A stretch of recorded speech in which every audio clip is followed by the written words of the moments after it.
कि मैं जंग जाना जरूर है। ये मेरी जिद है, ये मामला दिल का, और दिल किसी कायदे कानून नूं नहीं मनता। नमस्कार जी। आप लोगों को झंग का दीवाना याद है? झंग का सबसे बड़ा दीवाना सरदारी लाल सहगल। एक और शख्स था, वो भी झंग का दीवाना ही था, लेकिन वो सबसे बड़ा नहीं था। सरदारी लाल बहल। क्या फ़र्क है इन दोनों में?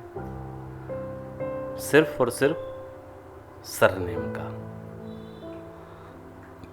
दोनों झंग में पैदा होते हैं, दोनों यहाँ आकर अपना बचपन, जवानी, ज़िंदगी, परिवार, ये दोनों ही ना मुकम्मल हो चुके हैं। सीधी सीधी बात यह है कि पिछले दिनों सरदारी लाल सहगल, जो कि झंग का दीवाना के नाम से बहुत ज़्यादा देखे गए हमारे वीडियो परिवार में, उनका स्वर्गवास हो गया। झंग का दीवाना को हिंदुस्तान के जितने भी झंग वाले लोग हैं ना, बहुत सारे लोगों ने कांटेक्ट करने की कोशिश की और बहुत सारे लोग कामयाब भी हुए, क्योंकि उनका कहना ये था कि केशव, मेरे पास इतना टाइम नहीं होता कि मैं सबसे बात करूं, मेरी तबीयत ऐसी नहीं होती है। लेकिन इसके बावजूद भी झंग का दीवाना सरदारी लाल सहगल वो वक्त निकालकर अपने वीडियो पर आए हुए सारे कमेंट्स को, जो उसके बारे में होते थे, उनके बारे में होते थे, आप जी के बारे में होते थे, वो उन सबको जवाब दिया करते थे। मैंने उस वीडियो पर कभी किसी को रिप्लाई नहीं किया जितना सरदारी लाल सहगल साहब ने सबको रिप्लाई किया। आज भी अगर आप वो वीडियो यूट्यूब पर देखें, क्योंकि फेसबुक पर वो उतना नहीं देखा गया जितना उस टाइम यूट्यूब पर देखा गया था, आज भी अगर आप उस कमेंट की फहरिस्त को देखें, स्क्रॉल करते जाएं, और आपको बहुत सारे जगह सरदारी लाल सहगल का कमेंट दिखाई दे जाएगा। तो सरदारी लाल सहगल, जो कि झंग के दीवाने तो थे ही थे, और मुझे अक्सर ये कहा करते थे, केशव अजय मैं ठीक बता, मैं अजय जावन वाला कोई नहीं, मेरी खुराक ठीक है, तो मेरा दिल अजय भी है कि मैं एक बार झंग हो गया वहाँ।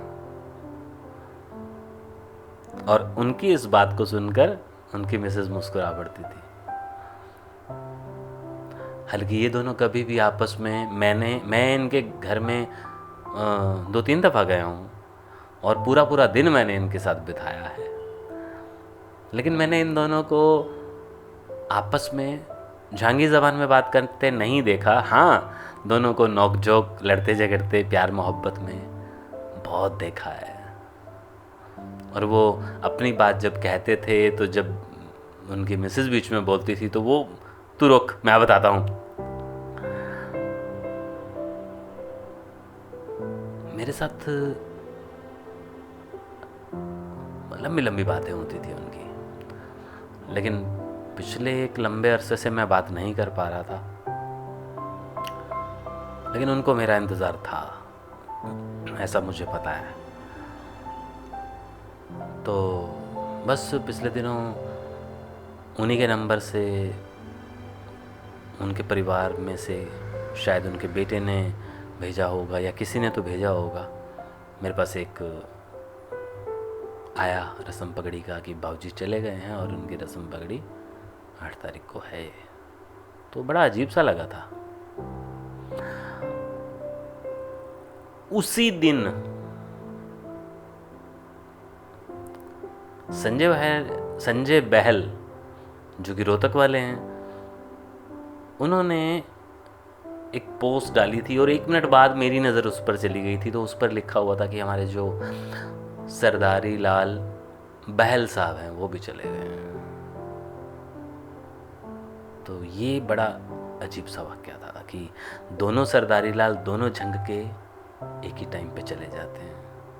फिर मैंने संजय भाई से बात की। संजय भाई ने बताया कि हाँ, मैंने उनका वीडियो आपको भेजा भी था, आपने अपलोड भी किया था। वो सारी बातें हम करते रहे, कई देर तक उन्हें याद करते रहे। वो बताते थे कि उन्हें सब कुछ याद था, वो सारी चीज़ें, तो उन्होंने मुझे वीडियो में भी बताई थी। अब इसके बाद एक और शख्स जो झंग में पैदा तो नहीं हुआ था, लेकिन था झंग परिवार से ही, वो भी बहल। उनका इंटरव्यू मैं करना चाहता था,